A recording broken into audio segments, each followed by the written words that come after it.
د احصایې او معلوماتو ملي ادارې د معلوماتو له مخې په 1404 لمریز کال کې په ټول هیواد کې شاوخوا 440 زره مټریک ټنه وریجې تولید شوي دي چې دا د تیر کال په پرتله 2 سلنه زیاتوالی ښیي.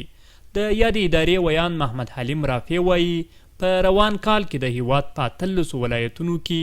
پر 115 زره هکټاره ځمکه وریجې کرل شوي دي چې د کښت ساحه یې د تیر کال په پرتله 4.6 سلنه زیاته شوې ده.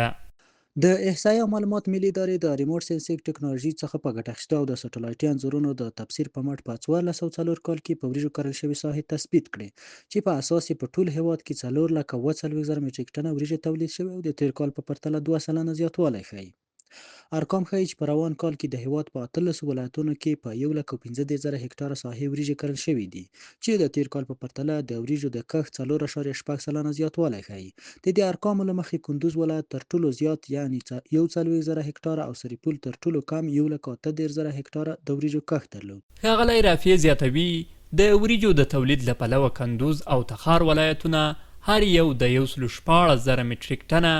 بغلان له 4 زره مټریک ټنه ډیر، ننګرهار له 4 زره مټریک ټنه زیات،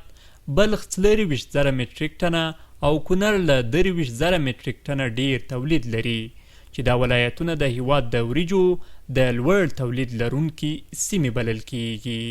له بل لوري کندوز او تخار ولایتونه هر یو د 1,14 زره مټریک ټنه، بغلان د څه باندې 4 زره مټریک ټنه، ننګرهار د څه باندې 4 زره مټریک ټنه،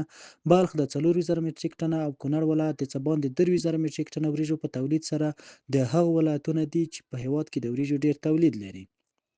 دا په داسې حال کې ده چې په روان کال کې د غذایي موادو، کرنیز تخم او ضایعاتو په ګډون په هیواد کې 1,00,000 زره مټریک ټنه وریجو ته اړتیا ده. د کرنې برخې د کارپوهانو په باور د وریجو په تولید کې دا زیاتوالی نه یوازې د بزګرانو د اقتصادي وضعیت د ښه کېدو سبب ګرځي بلکې د خوراکي توکو د ثبات، د وارداتو د کمیدو او د کورني تولید د پیاوړتیا لپاره هم مهم رول لري. افغانستان چې کرنه یې د خلکو د ژوند بنسټ جوړوي کولی شي د همدې ډول کرنیزو پرمختګونو له لارې د ځان بساینې، اقتصادي ودې او د خلکو د هوساینې پر لور اغیزمن ګامونه واخلي.